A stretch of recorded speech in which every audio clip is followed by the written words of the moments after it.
2 years ago, Jeep officially killed the Wrangler 392. The company said the V8 era was over, launched a final edition, and prepared to move on. But fast forward to today, and not only is the HEMI Wrangler still alive, it's multiplying. So what happened? Why did Jeep reverse one of its biggest decisions? And what does it mean about the future of V8s? That's exactly what we're breaking down today. Let's start with the engine everyone said was gone for good. To get why this matters, you've got to understand what the 392 actually is. That number isn't horsepower, it's cubic inches.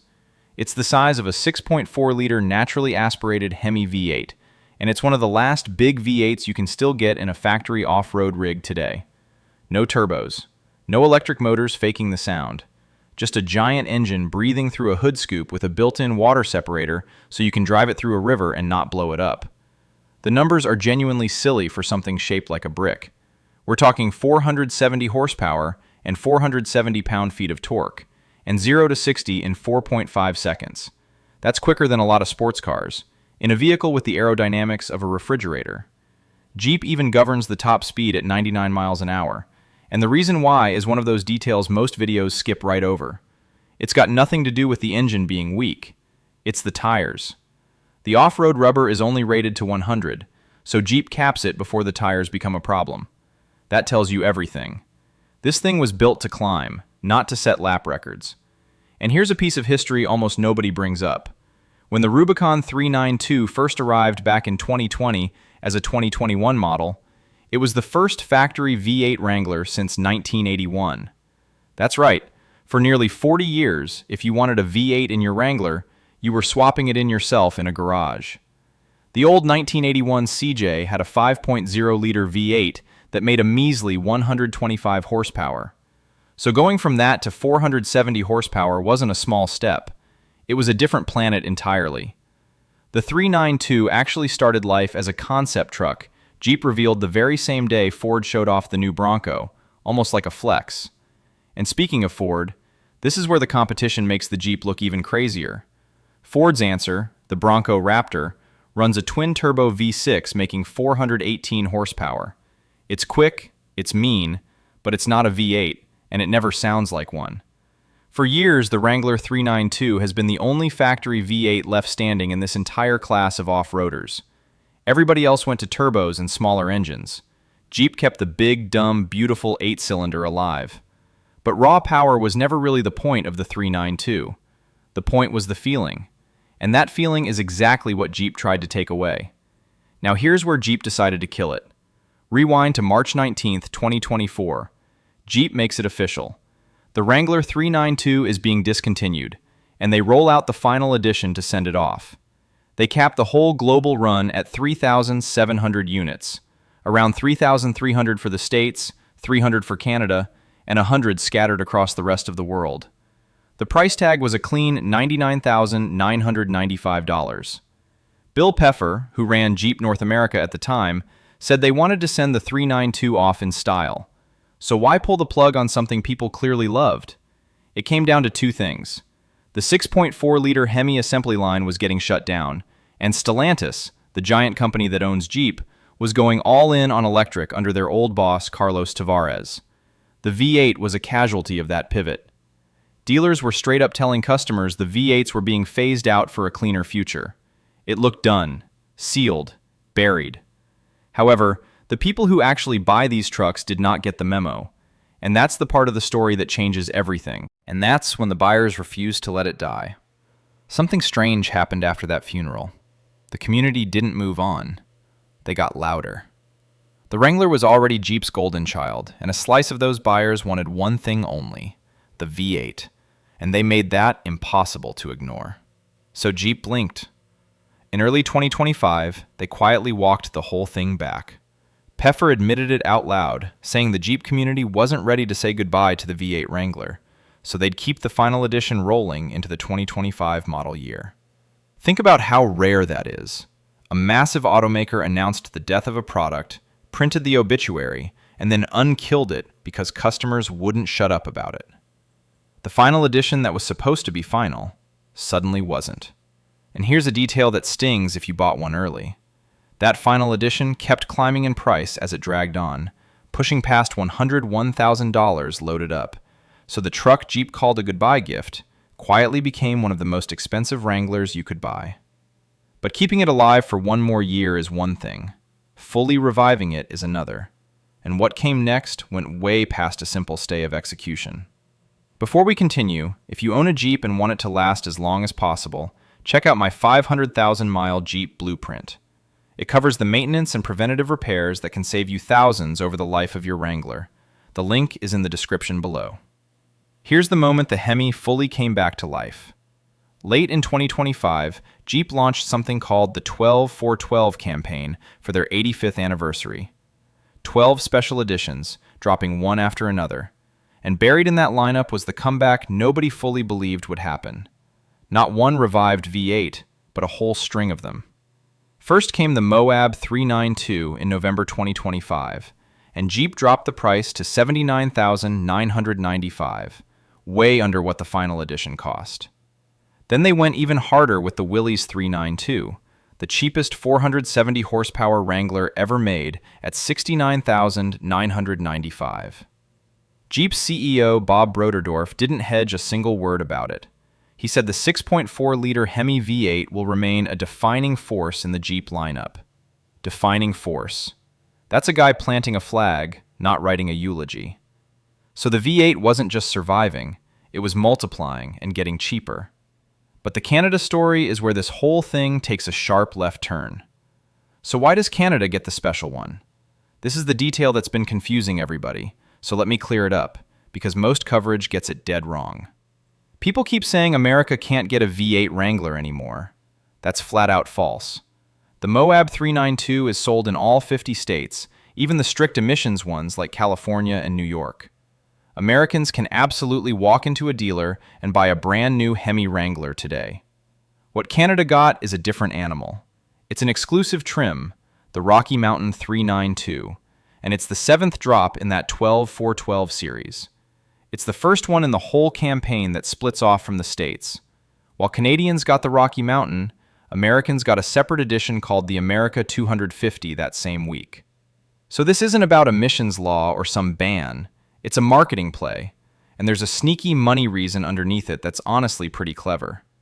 That reason has to do with a tax, and once you see the price, it clicks instantly. Now let's talk about that price because it's smarter than it looks. Canada has a luxury tax on vehicles. The second a car's price crosses 100,000 Canadian dollars, the government takes an extra cut on top. So watch what Jeep did with the sticker. The Rocky Mountain 392 lands at 99,995 Canadian dollars all in. Base price sits at 96,505. They parked it $5 under the tax line on purpose. $5. That's not a coincidence. That's a team of accountants threading a needle so the truck dodges a tax that would have made it way more expensive. And here's the kicker. In Canada, this thing is actually cheaper than the Moab 392 it's based on, even though Jeep made the Sky one-touch power top standard, which is normally a pricey add-on. So Canadian buyers get more truck for less money than the model it's built from. The head of Stellantis Canada, Trevor Longley, leaned all the way into it, calling it a special, quote, edition of the Wrangler, and joking that it stretches the loonies of the Canadian Jeep faithful further. The Canada-only stuff isn't just talk either. The details on this truck are loaded with hidden nods most people would never catch. And here's the hidden detail tucked into the body. Jeep buried little Canadian Easter eggs all over this thing. There's a custom red plaque on the swing gate, and depending on the report, it's stamped with a graphic of the Rockies and a moose, plus GPS coordinates to a secret location. The seatbelts aren't black. They're a dark ruby red, a quiet wink at the Canadian flag. The seats are black Napa leather with red accent stitching running through them. Even the hood side decals literally say Rocky Mountain. Under that body, it's a serious rock crawler, not a poser. You get 35-inch BF Goodrich all-terrain tires, beadlock-capable wheels, a heavy 4.56 axle ratio, and a 2-mode exhaust that can go from quiet to obnoxious with a button. Orders open in the last quarter of 2026, and Jeep hasn't announced a hard production cap, which means nobody knows yet how rare these will actually be. Now, a Canada-only V8 toy is a fun story on its own, but it's actually a tiny piece of something much bigger happening across the entire company. But this connects to a much bigger comeback you need to hear. The Wrangler isn't the only place the HEMI rose from the dead. Jeep's sister brand Ram did the exact same thing, and even louder. Ram had ditched their legendary HEMI V8 in their trucks and swapped in a twin-turbo six-cylinder called the Hurricane. Customers hated losing the V8, so Ram brought the 5.7-liter HEMI back for the 2026 Ram 1500, and the man behind it didn't sugarcoat anything. His name is Tim Kuniskis, the Ram CEO. He'd actually retired from the company, then unretired and came back in late 2024, and his quote about the whole mess is one of the most blunt things you'll ever hear an auto executive say. He said, quote, "Ram screwed up when we dropped the HEMI. We own it, and we fixed it." A CEO publicly admitting the company blew it. That basically never happens. And Ram took it even further with a detail that's almost petty in the best way. The new HEMI trucks wear a special fender badge, and Ram literally named it the symbol of protest. It's a middle finger to the whole idea of ditching the V8, worn proudly right there on the metal. That's how strongly the company swung back the other way. And the customers responded so fast it's almost hard to believe. The numbers tell the real story better than any press release. Here's the proof that the V8 obsession is real. When Ram announced the HEMI was coming back in June 2025, they pulled in over 10,000 orders in the first 24 hours. One day. 10,000 people slamming the order button before they'd even seen the truck in person. Kuniskis confirmed that number himself. Then it gets bigger. At the Detroit Auto Show in early 2026, Kuniskis laid out the production plan, and it's wild. He said they built 30,000 HEMIs the year before, and now they're pushing past 100,000. They're expanding HEMI production by more than 100,000 engines, wherever they can build them. And here's the part that shows how badly they got caught off guard. In 2025, they took around 50,000 HEMI orders, but only managed to build 30,000 engines, so thousands of buyers were left waiting on a truck the company almost didn't bother making anymore. A single plant down in Saltillo, Mexico was stuck building both the V8 and the six-cylinder at the same time, choking on demand. Kuniskis even figures the HEMI could end up being around a third of all the trucks people order. So this isn't a nostalgia stunt or a limited farewell. The entire company looked at the data, realized people wanted big engines, and cranked the factories back up. Jeep reviving the V8 Wrangler is just one front in a much wider war to bring the V8 back from the grave. Which leaves one last twist, and it's the most ironic part of the whole saga. So what happened to the electric plan that killed it? Remember why the V8 got axed in the first place?